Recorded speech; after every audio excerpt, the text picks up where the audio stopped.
ನೈಜ ಸುದ್ದಿಗಳ ಅನಾವರಣ ಟಿವಿ 46 ಕನ್ನಡ ನ್ಯೂಸ್ಗೆ ಸ್ವಾಗತ. ನಾನು ಜೆಪಿ ಮುಂದ್ರ.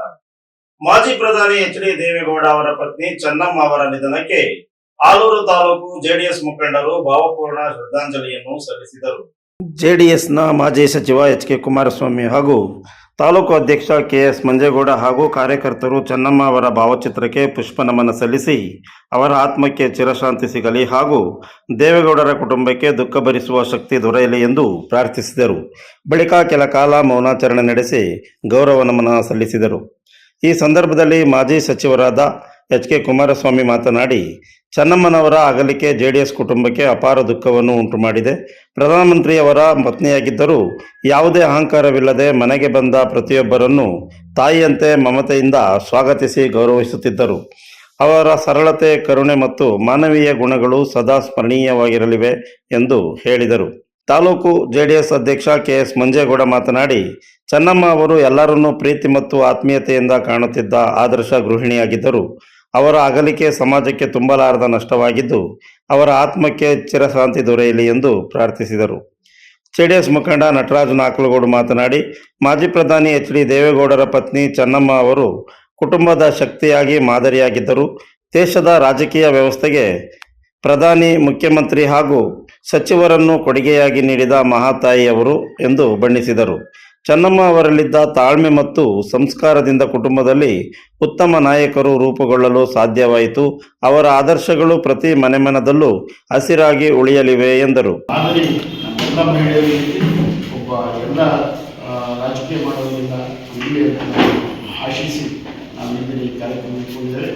30ನೇ ತಾರೀಕು ಹರದನಹಳ್ಳಿಯಲ್ಲಿ ಪೂಜೆ 11ನೇ ಪೂಜೆ ಇದೆ. ಮಾನ್ಯ ನಾಯಕರೇ ಅವರ ಹೆಸರಿನಲ್ಲಿ ಅವರ ಪತ್ರಿಕೆ ಮೇಲೆ ಇವತ್ತು ನಾಳೆ ಬರುತ್ತೆ. ನಾವು ಪ್ರತಿ ಹಳ್ಳಿಗೆ, ಪ್ರತಿ ಪಂಚಾಯತ್ಗೆ ನಾವೆಲ್ಲ ಟೀಮ್ ಆಗಿ ಒಬ್ಬರಿಬ್ಬರು ನಮ್ಮ ಮೇಲೆ ಅಂತಲ್ಲ, ಎಲ್ಲ ಹೋಗಿ ಹಂಚಿಕೆ ಮಾಡಿ ಅಲ್ಲಿಗೆ ಹಾಜರಾಗೋದಕ್ಕೆ ಮಾಡೋಣ ಅಂತ ಹೇಳಿ ನಮ್ಮ ಮಾಧ್ಯಮ ಸ್ನೇಹಿತರು ಕೂಡ ಇವತ್ತು ಈ ಭಾಗದಲ್ಲಿ ಬಂದಿದ್ದಾರೆ. ಅವರಿಗೆ ಎಲ್ಲ ಬಂದಿರ್ಬೋದು, ಆ ಊಟ ಮತ್ತು ಅವರಿಗೆ ಸೌಲಭ್ಯಗಳನ್ನು ಮಾಡೋದಿರ್ಬೋದು, ಬಡವರ ಮಕ್ಕಳಿಗೆ ಉಚಿತವಾಗಿ ಅವರು ಏನು ಅಲ್ಲಿ ನಮ್ಮ ಅಲ್ಲಿ ಆಗಿರ್ತಕ್ಕಂಥ ಸರ್ಕಾರದ ಪ್ರಕ್ರಿಯೆಗಳಿಗೆ ಅವರೇ ನೇರವಾಗಿ ಹಳ್ಳಿಯಿಂದ ಬಂದಂಥ ಮಕ್ಕಳುಗಳಿಗೆ, ಅವರು ವಿಶೇಷವಾಗಿ ಹಾಸನ ಜಿಲ್ಲೆಯಿಂದ ಬಂದ ಹಳ್ಳಿಯ ಮಕ್ಕಳುಗಳಿಗೆ ಮತ್ತು ಹಳ್ಳಿಯಿಂದ ಬಂದಂಥವರಿಗೆ ವಿಶೇಷವಾಗಿ ಅವರಿಗೆಲ್ಲ ಅನುಕೂಲವನ್ನು ಮಾಡಿ ಅವ್ರಿಗೆ ಊಟ ಮತ್ತು ಎಲ್ಲವನ್ನು ಕೊಟ್ಟು ಅವರಿಗೆ ಸಹಕಾರನ ಕೊಡ್ತಿರುವಂಥ ಟಿ ವಿ ಮಾಧ್ಯಮಗಳಲ್ಲಿ ಮತ್ತು ಜನಗಳು ಹೇಳ್ತಿ ನೋಡಿದ್ರು ದುಃಖ ಆಯಿತು.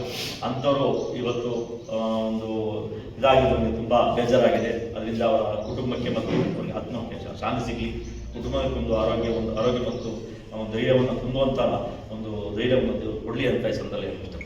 ಅವರಿಗೆ ನಮ್ಮ ಸಂಪ್ರದಾಯದ ಪ್ರಕಾರ, ಹಿಂದೂ ಧರ್ಮದ ಸಂಪ್ರದಾಯದ ಪ್ರಕಾರ ಅವರಿಗೆ ರಕ್ತಕಣ ಕೊಡುವಂಥದ್ದು, ಮೊಡ್ಲಕ್ಕಿ ಕೊಡುವಂಥದ್ದು, ಬಳೆ ಕೊಡುವಂಥದ್ದು, ಅರ್ಶು ಕುಂಕುಮ ಕೊಡುವಂಥದ್ದು, ಇಂಥವೆಲ್ಲವನ್ನು ಕೂಡ ಆ ಮನೆಗೆ ಹೋದಂಥ ಹೆಂಗಸರುಗಳಿಗೆ ಅವರಿಗೆ ಆ ಒಂದು ಪದ್ಧತಿಯನ್ನು ಇಟ್ಟುಕೊಂಡು ಮಾಡ್ಕೊಂಡು ಬಂದಂಥ ಆ ತಾಯಿ ಅಂತೇಳಿ ನಾವು ಚೆನ್ನಮ್ಮನವ್ರನ್ನ ನಾವು ನೆನಪು ಮಾಡಬೇಕಾಗುತ್ತೆ. ಇವತ್ತು ನಮ್ಮ ತಾಲೂಕಿಗೂ ಕೂಡ ತುಂಬ ಅಭಿಮಾನ ಇದ್ದಂಥವ್ರು, ಆಲೂರು ತಾಲೂಕಿನಲ್ಲೂ ಕೂಡ ಅವರು ತುಂಬ ಅಭಿಮಾನ ಇತ್ತು. ಯಾರೇ ಅವರು ಗೌರವ ಕೊಡುವಂಥದ್ದನ್ನು ಅವರು ಆ ಮನೆಯಲ್ಲಿ ಮಾಡ್ತಾ ಇದ್ರು. ಅದನ್ನು ನಾವು ಮರೆಯೋಕ್ಕಾಗಲ್ಲ ಅಂತೇಳಿ ಈ ಸಂದರ್ಭದಲ್ಲಿ ಹೇಳ್ತೀನಿ.